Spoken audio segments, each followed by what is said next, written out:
오늘 우리 하나님의 편지라는 제목으로 말씀을 같이 나누려고 합니다. 제가 지금 현장에서 또 하나님이 감사하게도 이런저런 모습으로 주시는 응답들을 지금 받고 있는데요. 앞으로 더 풍성하게 전달해 드리겠지만 현장의 응답이라는 게 이런 귀중한 거구나, 소중한 거구나.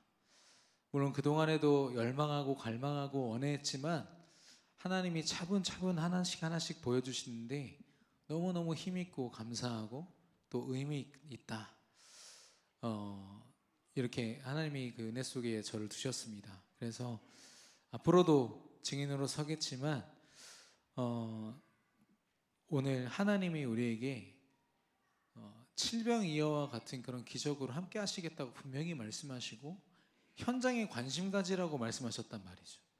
바리새인과 같이 또 사두개인과 같이 성경 말씀을 보면서도 예수 그리스도를 앞에 보면서도 다른 것에 관심 갖고 다른 것에 집중했던 그런 실패를 거듭하지 말고 진짜 볼 것을 보라고 말씀하시는 겁니다. 오늘 특별히 현장을 향한 눈이 뜨이고 현장을 향한 관심을 더욱더 갖게 되는 오늘 축복된 이 밤 되기를 축원합니다.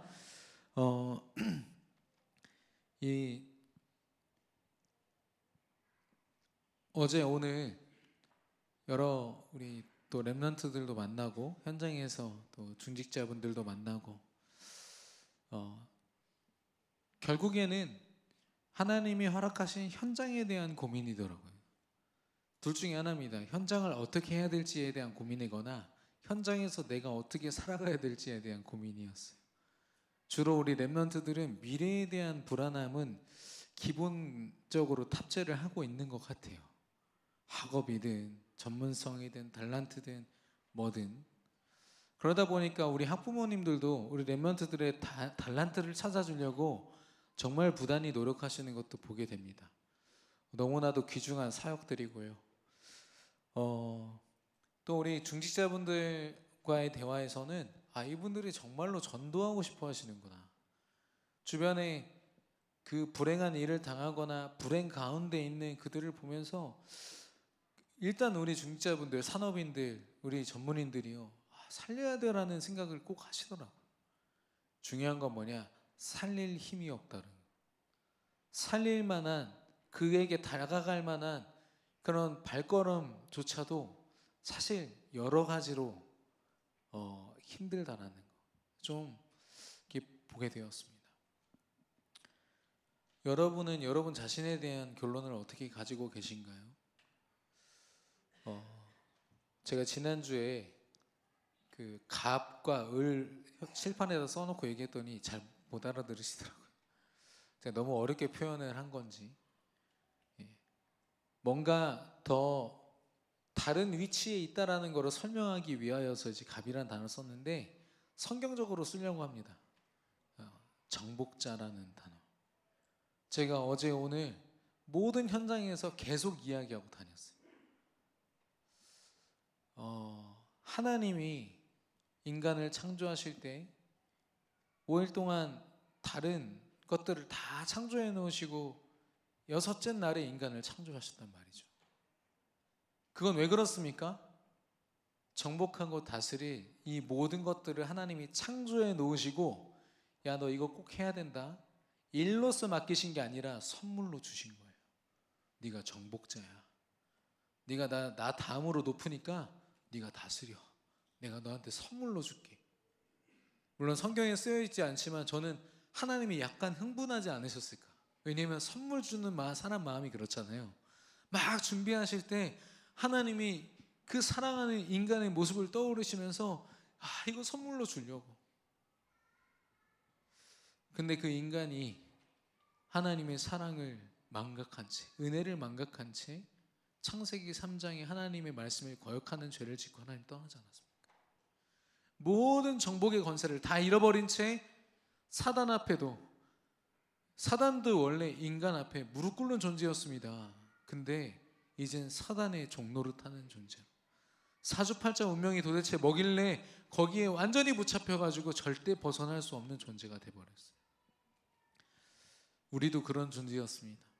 그런데 하나님이 세상을 이처럼 사랑하사 독생자 예수 그리스도를 보내셔서 우리를 예수 그리스도를 믿는 믿음의 사람이요 그리스도를 주인으로 모신 하나님 자녀 삼으신 줄 믿습니다.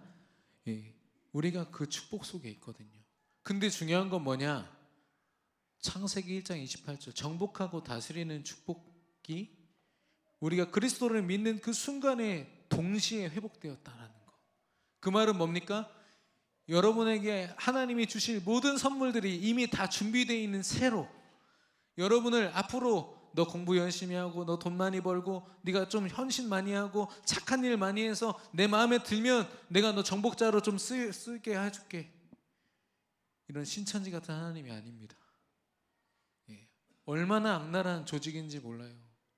하나님의 구원이 14만 4천 안에만 있다는 거예요. 그것도 국내에서. 하나님이요 글로벌한 분도 아니세요. 우리나라 안에서만 14만 4천. 그 안에 들려고요 얼마나 서로 노력하고 피 튀기는 싸움을 하는지. 아니 신앙 안에서 서로 지금 헐뜯고 싸우게 만들고 경쟁하게 만든다니까요. 이게 마치 어떤 선한 싸움인 것처럼 저들이 얘기하지만 저는 그래서 1천만 전도 제자를 두고 기도하는 우리가 얼마나 축복 속에 있는지. 하나님이요 그런 우리에게 현장과 우리가 경험하게 될 앞으로의 모든 것들을 다 선물로 주신 줄로 믿습니다. 한 사람을 구원하실 때는 하나님께 이미 그 준비를 끝내셨다니까요. 우린 정복자인 줄 믿습니다. 우리 옆 사람에게 좀 진지하게 고백하겠습니다. 당신은 정복하고 다스릴 정복자이십니다. 지금 두 분이요 눈빛이 흔들리셨어요. 정복자가 아니에요 지금. 네, 의심에 가득하세요. 다시 확신 있게 고백하겠습니다. 당신은 정복하고 다스릴 정복자이십니다. 아멘.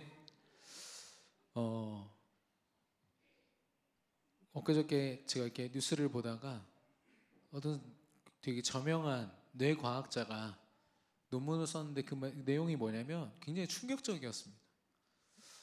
인간의 모든 삶의 패턴과 삶의 행동 이런 것들이요 물론 후천적으로 배움 속에서 결정되기도 하지만 이미 뇌에 각인된대요. 저도 그런 얘기를 한번 들었어요.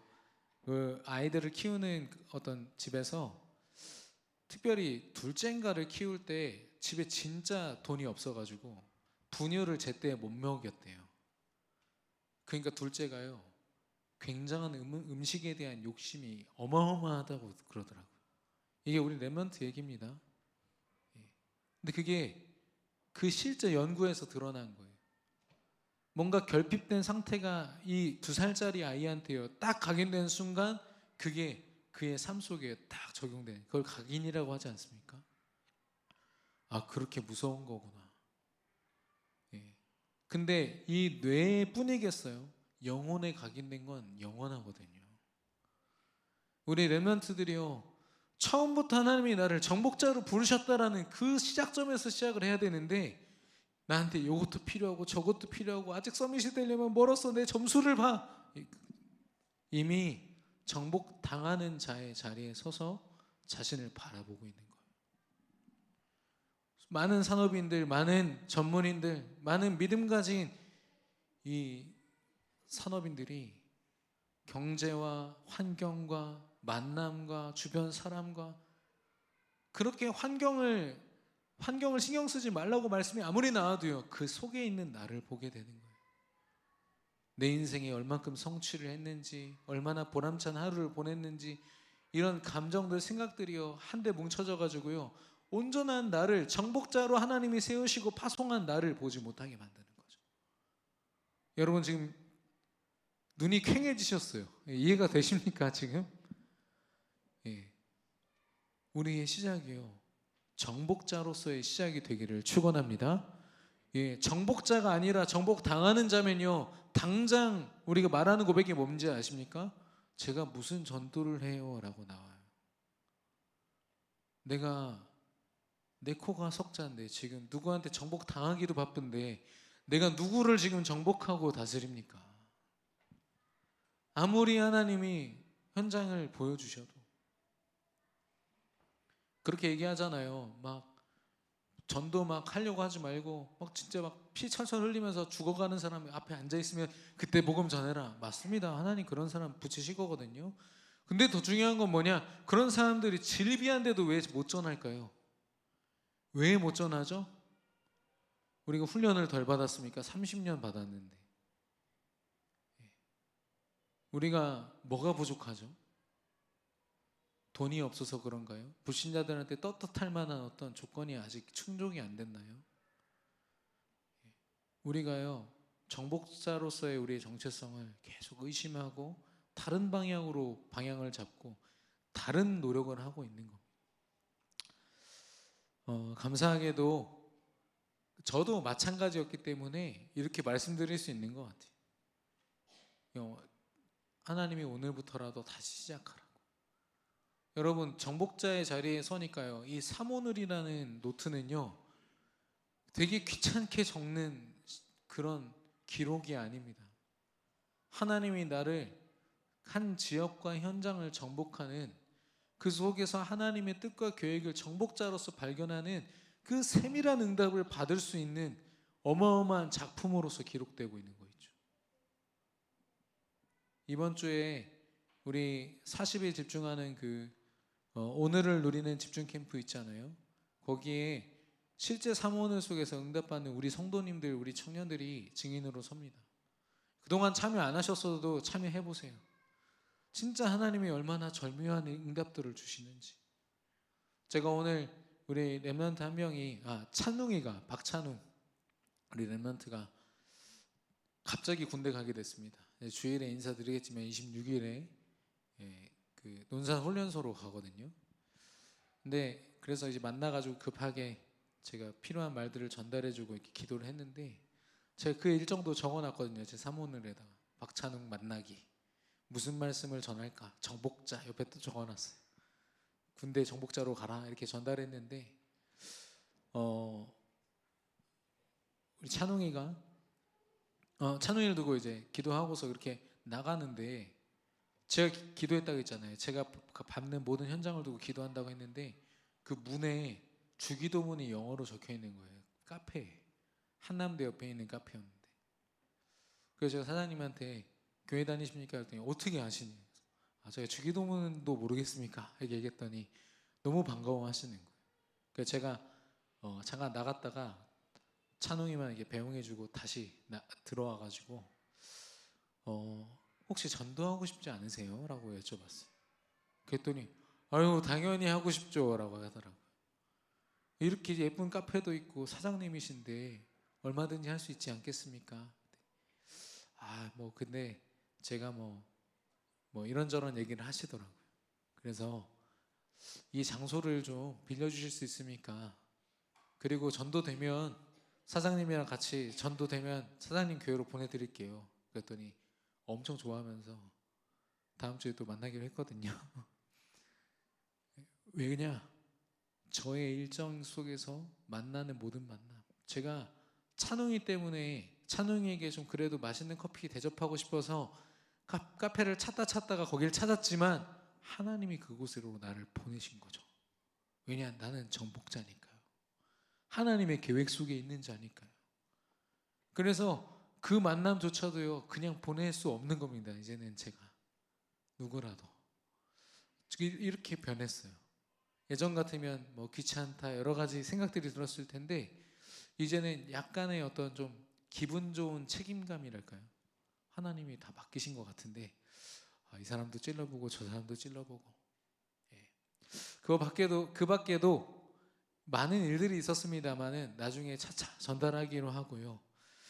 하나님이 그런 우리를 정복자로 세우시면서 우리에게 성경을 주셨거든요. 이 말씀을 주셨어요. 편지로서 우리 성경을 우리에게 선물로 주실 때, 물론 우리가 어렵고 힘들 때 말씀 속에서 답을 얻을 수도 있습니다만은 기본적으로 이 말씀 안에 우리의 모든 일생이 다 있다는, 특별히 우리 신앙의 여정이 이 속에 다 있다라는 거예요. 예. 여러분, 우리 인생의 여정이 뭔가 어떤 사람에게 있는 것 같고 우리 가정에 있는 것 같고 또 어떤 내 직장과 내 경제에 있는 것 같지만 그렇지 않습니다. 하나님 말씀 속에서 우리 자신을 발견하고 정복자로서 승리하는 우리 모든 세계비전교회 성도들 되시기를 축원합니다. 그래서 이 하나님의 편지, 하나님이 우리에게 주신 이 편지를 10가지로 좀 정리를 해봤어요. 정리를 해봤더니 여러분 종이 보이시죠? 한 인생을 볼 때도 이 10가지로 보면은 각이 딱 나옵니다. 여러분과 저도 마찬가지예요. 믿음을 가졌든 믿음을 가지 않은 불신자든 간에 이 10가지의 이 여정을 가지고 보면요, 정확하게 하나님이 그렇듯 우리 인생 전체를 이 말씀 안에 두셨거든요. 우리 하나님의 편지를 하나씩 하나씩 보기를 원합니다. 아까 말씀드린 것처럼 우리는 정복자거든요. 질병이요 오병이요 들고서 이걸로 도대체 어떻게 먹입니까? 저 사람들 가서 사 먹게 하세요, 하나님, 예수님 하고 제자들이 얘기했을 때 예수님 오병이어 때는 뭐라고 하셨냐면 너희가 먹을 것을 주라 라고 하셨어요. 아니 5,000명이 앞에 있는데 2만 명이 있는데 너희가 먹여 12명한테 얘기하셨어요. 그리고 7병이어 때는 뭐라고 했냐면 저들을 굶겨 보내지 못하겠노라 라고 하셨어요. 그 말은 돌려 얘기한 거지만 결국 뭡니까? 우리가 먹이자 이런 뜻이죠. 결국 하나님은 저와 여러분 통해서 하실 겁니다. 세계 복음화를요. 여러분과 제가 이 확신을 가지고 다른 사람한테 미루거나 어떤 사역자에게 미루거나 이러지 않으셨으면 좋겠어요. 내가 있는 내 현장에 내가 정복자다, 내가 선교사다, 하나님이 나를 이곳에 파송하셨다. 근데 뭐 겉으로 볼 때는 저 지금 그림에는 오병이어만 있지만 오병이어와 같은 우리의 모습 아닙니까? 저걸로 어떻게 4,000명, 5,000명, 2만 명을 감당하죠?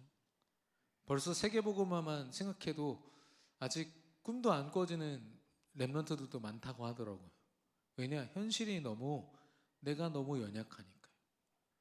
아무리 조건을 뜯어봐도 세계복음화를 할 만한 조건이 없다라는 거. 그래서 하나님은요, 말씀 가운데 우리가 살아가야 될 인생 여정을 두셨습니다. 그 첫 번째가 바로 행복입니다. 제일 먼저 해야 되는 질문이 이거예요. 여러분 정말로 행복하십니까? 정말로 행복하십니까? 예, 아멘 하시지만 질문해 보세요. 그리스도 안에 있으면 행복한 건 당연한 겁니다. 근데 안 행복하다는 건 근원적으로 내가 뭔가를 누리고 있지 못하다라는 거예요. 저 행복하지 못한 이유가 성경에서 뭐라고 하냐면 하나님과 분리되었기 때문이라고 얘기하고 있습니다. 하나님을 떠났기 때문이라고. 로마서 3장 23절에 모든 사람이 죄를 범하였으며 하나님의 영광에 이르지 못하였더니 라고 했거든요. 하나님을 떠남으로 말미암아 행복한 존재였고 행복 그 자체였던 인간이요 불행하게 된 거예요. 단순한 불행이 아니라 영원한 불행 가운데 있게 된 거죠. 그래서 여러분이요 불신자 현장을 보거나 어떤 현장을 갈 때 제일 먼저 기억해야 되는 단어가 뭐라고요? 행복이라는 단어예요. 저 사람이 진짜로 행복한가? 기도하면서 보십시오. 웃고 있는데 웃는 게 아니에요. 되게 열심히 사는데요 그 인생이 얼마나 불행하고 불쌍해 보이는지 불쌍하게 생각하고. 지난번에 제가 중직자랑 같이 캠프 나갔는데 그분이 그러는 거예요. 참 인생이 고달프죠. 그러니까 이분이 벌써 의도가 있는 거죠. 네, 참 고달픕니다 하면 고달프지 않을 방법이 있습니다 하려고 했는데 이분이 행복한데요 라고 했어요. 중직자분이 네? 이러시더라고요. 당황하셔가지고 그 표정을 보니까 아닐 텐데 이런 이제 말인 거죠. 근데 결국에는 이제 복음 제대로 못 전했어요. 행복하다고 말하는데 뭐를 더 얘기할 겁니까? 그러나 근원적으로 하나님이 주신 행복이 없는 사람들을 보면요 믿음의 눈으로 보면 보이게 될 줄로 믿습니다. 그래서 이 행복이라는 거, 그리스도를 만난 행복, 하나님과 함께하는 행복. 하나님은 이 행복에 대해서 성경에서만 말씀하고 계세요. 두 번째는, 그러면 어떻게 인간은 하나님을 만날 수 있습니까? 무지하여서 하나님을 알지 못하는 사람들은 뭐라고 얘기해요? 그럼 어떻게 하면 내가 행복할 수 있습니까? 라고 얘기하는 겁니다. 그래서 인간은요, 자기 노력으로 열심을 다하는 거예요. 예. 행복이란 단어로 보고 그 다음에 봐야 될 건 뭐냐? 그럼 이 사람이 행복하기 위해서 노력하는 건 뭐냐? 명예, 돈, 가족, 사랑, 사람, 성취, 성공. 인간이 만들어 놓은 이 노력을 가지고요, 어떻게든 행복해 보려고 기를 쓰는 거 있죠. 네.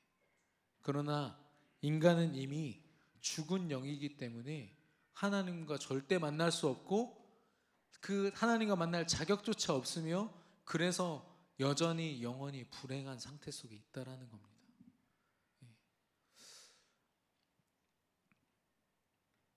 제가 그 새벽 기도회 때 말씀을 드렸었나요? 그 집중훈련 때 말씀드렸었나요? 스티브 잡스가 부활해서 만약에 우리 앞에 선다면 우리한테 자기가 개발한 아이폰 사라고 얘기할까요? 자기가 세운 애플이라는 회사 막 광고할까요? 아마 바울보다도 더 진한 전도자가 돼가지고, 야, 다 필요 없으니까 예수 믿어라고 할 겁니다. 지금 지옥에 있거든요. 스티브 잡스는 예수님 안 믿고 죽어서 췌장암 걸려서 죽지 않았습니까? 불쌍한 인생이죠. 가장 살면서 하나님을 부인했던 지식인 중에 한 명이, 제 생각엔, 제가 경험 속에서는 스티븐 호킹이라는 우주 과학자가 있어요.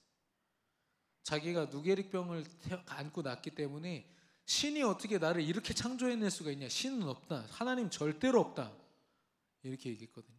결국 죽었습니다만, 그 사람이 지옥에서 만약에 돌아온다면 그런 얘기 할까요? 하나님은 분명히 살아계셔, 예수가 그리스도야, 얘기하지 않겠습니까? 제가 무슨 말씀을 드리고 싶냐면, 우리 렘넌트들이나 우리 산업인들이요, 세상과 똑같은 노력을 해서 달려가고 있는 그 목적이 뭡니까? 경제입니까? 성취입니까? 성과입니까? 내 만족인가요? 충족인가요? 진짜 그리스도의 가치를 깨닫고 나면 그거 아무것도 아니거든요. 사단이 우리를 교묘하게 속이고 있는 거예요.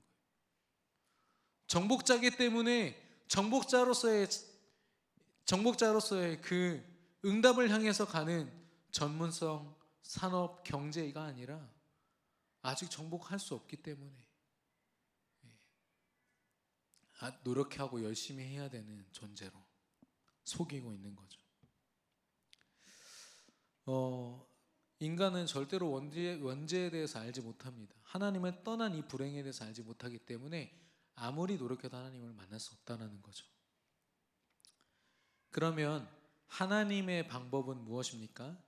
어차피 종이가 있으니까요, 장로님 그 화면 띄워주시면 됩니다.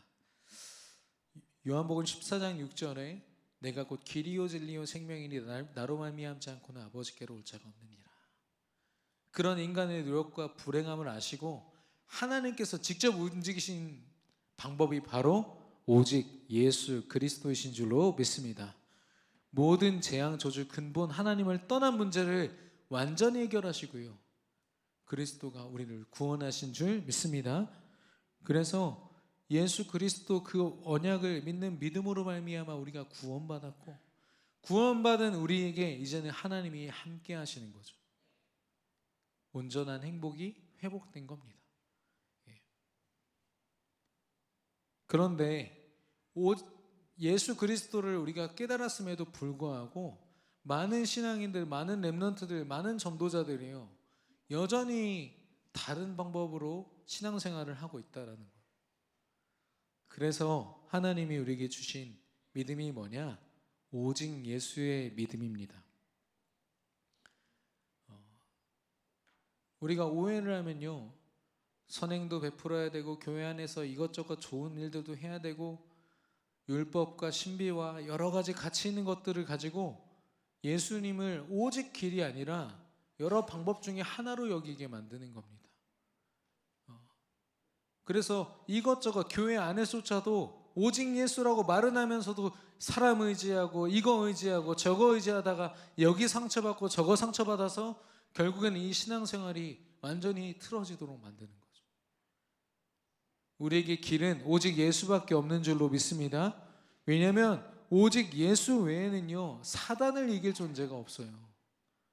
아무리 다른 방법을 교회 안에서 써도요 예수 이름, 그 권능의 이름 빼고는 사단을 이길 방법이 없어요. 우리 안에 있는 불신앙을 이길 방법이 없다라는 겁니다. 그걸 하나님께서 말씀하신 거죠.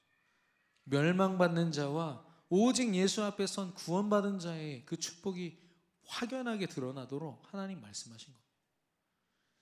그러니까 우리가 흔히 기존 교회라고 말하는 교회들은 어쩔 수가 없어요. 오직 예수라는 결론이 안 나니까 선행도 베풀어야 되죠. 열심도 해야 되죠. 사람들과 관계도 괜찮아야 되죠.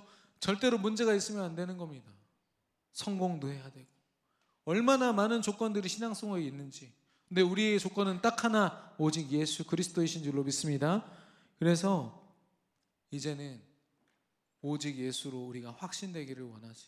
하나님이 제시하신 유일한 길 앞에 우리의 삶이 오직 되기를 원하시는 겁니다.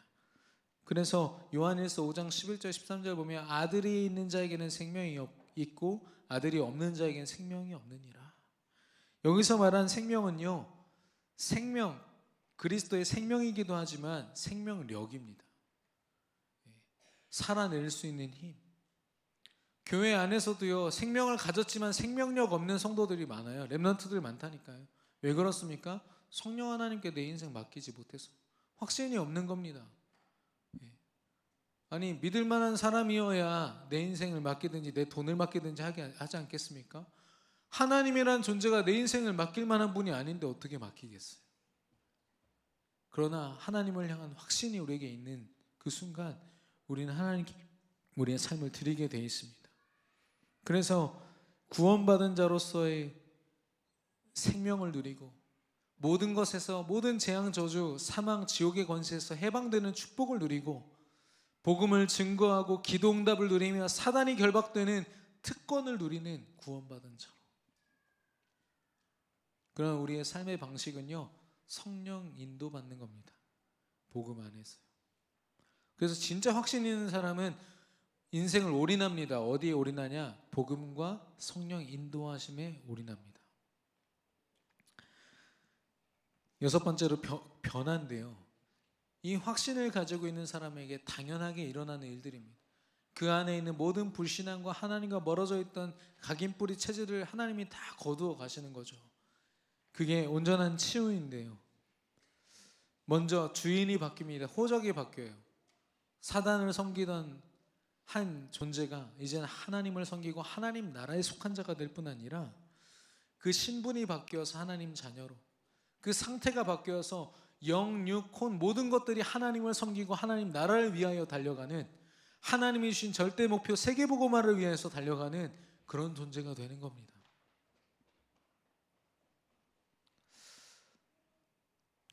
그런 변화 속에서 하나님은 우리를 이제 비로소 전도자로서의 시작을 하게 하시는 거죠. 심판의 날까지 사단은 시퍼렇게 살아서 우리 성도들의 가정과 현장과 전 세계를 틈타고 우리 인생을 틈탈 겁니다. 그렇기 때문에 우리는요 온전한 시작을 해야 됩니다. 온전한 믿음으로 시작해야 됩니다. 하나 더 하자면 정복자로서의 믿음을 가지고 시작해야 됩니다. 우리가 왜 숱한 현장들을 그냥 지나치냐? 정복자가 아니거든요. 하나님이 내게 저 현장을 맡기셨다는 확신이 없는 겁니다.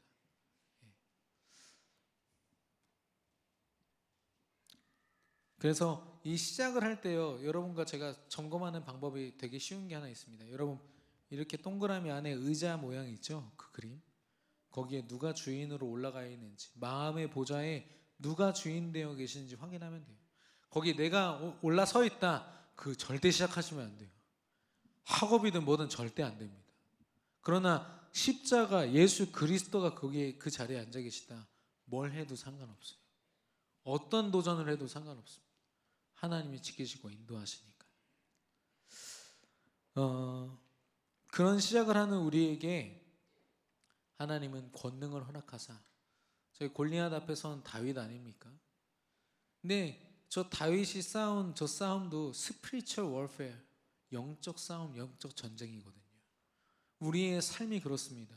그래서 하나님의 권능을 힘입지 아니하면 마태복음 28장 18절 20절 내가 세상 끝날까지 너희와 항상 함께 있으리라 말씀하셨어요. 그게 권능입니다. 임마누엘이 권능이고요. 우리가 경제적인 힘, 어떤 힘, 육신적인 힘들이 많습니다만 그걸로는 절대로 사단을 이길 수도 없고 사단이 만들어 놓은 저 시스템과 흐름을 깨부술 수도 없어요.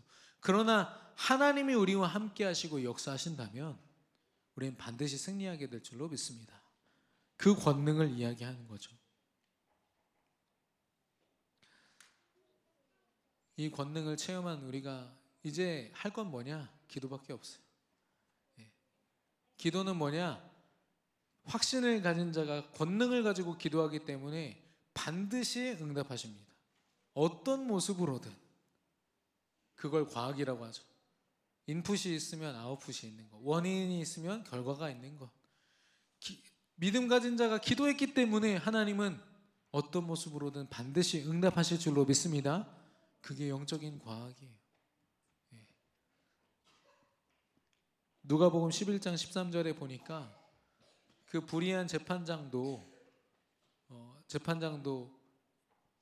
끈질기게 기도하는 그 여인의 기도를 듣지 않냐? 자녀에게 좋은 것을 줄 줄 알지 않냐? 하물며 우리 하나님께서 너에게 좋은 것 주시지 않겠냐? 하나님이 저와 여러분에게 가장 선한 응답을 허락하실 줄로 믿습니다. 때로는 우리가 원하는 응답을 안 주실 때가 더 많은 것 같아요, 저는요. 근데 그게 저에게 더 유익이고 제 삶에 더 선한 길이라는 건 부인할 수가 없습니다. 마지막으로 그런 기도하는 우리에게 하나님은 보여주십니다. 이제는 우리가 치유해야 될 현장이 너무나도 많다고. 어떻게 우리 기도는 어떻게 질병을 치유하는가? 이 병의 원인과 순서, 물론 뭐 여러 가지 신체적인 결함으로 인한 병도 있을 수 있겠습니다만은 인간이 경험하는 병과 그 병으로 말미암은 불행함은요 사단으로부터 오고 하나님을 떠난 상태로부터 오기 때문에 그 진단을 제대로 해야 되는 거예요. 어떤 병자를 만나도 우리는 먼저 복음부터 전해야 돼요. 영혼을 살리고 그 다음에 하나님이 기회를 주신다면 그 마음과 생각을 치유하고 그리고 육신을 치유하는 겁니다.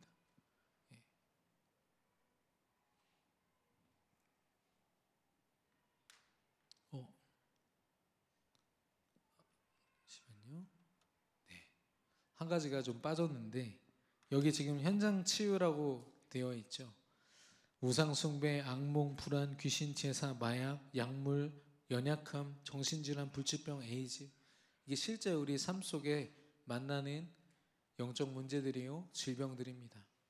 하나님이 이런 현장에 우리를 정복자로 보내셔서 이런 10가지 하나님이 우리에게 주신 이 복음, 이 메시지를 가지고 그들을 살리고 돕고 정복하고 다스리는 응답으로 우리를 인도하실 줄로 믿습니다. 지금까지 제가 한 내용은 복음 편지 10번째 만남까지의 내용을 너무 간단하게, 제가 서론을 너무 길게 하는 바람에 간단하게 말씀드렸어요. 근데요, 이것부터 점검을 하는데 우리 랩런트들이 무슨 질문을 하는지 아세요? 저는 당연히 확신부터 질문할 줄 알았어요. 내가 랩런트인데 확신이 없습니다 하나님 할 줄 알았더니 하나님 제가 불행합니다 라고 하더라고요. 일과부터가 문제예요. 일과부터가. 여러분의 삶을 한번 점검해 보세요. 내가 어떻게 하나님을 만나야 되는지를 몰라서요, 우리 랩런트들이 어떻게 행복해져야 되는지를 몰라서 기도하지 못하고 열심히 한다니까요. 이과. 그래서 말씀 앞에 섰더니 하나님이 오직 예수의 답을 주시고 확신도 주시고 권능도 주셔서 증인으로, 제자로, 내가 치유될 뿐 아니라 현장을 치유하는 기도자로 세우신다. 한 인생이 여기에 담겨 있다라. 제가 지금 3군데 현장에서 이걸 아주 절실하게 보고 있어요. 그동안은 교제니까 오늘 3번째 만남 피세요. 읽으세요. 네 하고 했거든요. 이렇게 하니까 너무 좀 감정 없어 보이는데 열심히 했어요. 근데 이 속에 하나님이 이런 흐름을 주셨다는 걸 몰랐어요. 중요한 건 류 목사님은 무속인 현장에 들어가서 이 메시지를 가지고 그 운명 사주팔자로 불행 가운데 있던 그곳에 그 무속인 마을에 있는 수십 명 수백 명의 무속인들과 그 가족들을 살리셨다는 거예요. 하나님이 그렇게 쓰셨거든요. 근데 그 응답이 왜 우리 현장에서 일어나지 않겠습니까? 당연히 우리에게 허락하실 줄로 믿습니다. 그래서 여러분 산업 현장이나 학업 현장이나 제가 만나는 랩런트들마다 이제는 자신 있게 얘기해요. 이걸로 현장 살리자. 진짜 살려보자. 이젠 교재가 아니라 훈련이 아니라 실제 응답 받아보자. 네. 혹시 도전하고자 하시는 분들, 스스로 하기 좀 힘들다 하시는 분들은 현장 마음에 품고요. 저한테 문의해 주시면 제가 어떤 모습으로든 그 현장에서 실제 다락방 시작되도록, 생명운동 시작되도록 돕고요. 또 그렇지 않더라도 우리 오늘을 누리는 40일 집중, 그 집중 캠프 그 훈련에 여러분 지금이라도 늦지 않으셨어요. 참여하시면 됩니다. 참여하셔서 지금부터 40일 집중 도전하시고 이제 다다음 주부터는 현장으로 갑니다. 우리가 현장으로 갈 때 그 응답들이 실제 시작될 거거든요. 이젠 더 이상 현장이 또 우리가 먹여야 될 4,000명, 5,000명이 아이고 어떻게 먹여야 되냐가 아니라 예수님의 축복을 받고 마음껏 나눠줬던 제자들처럼 예수님의 말씀만 듣고 물 떠가지고 포도주를 부으면서 기쁨으로 그 헌신을 했던 종들처럼 하나님께 귀하게 쓰임받는 우리 모든 세계비전교회 전도자들, 성도님들, 랩런트들 되시기를 예수 그리스도 이름으로 축원합니다. 우리 시간 합심으로 기도하겠습니다.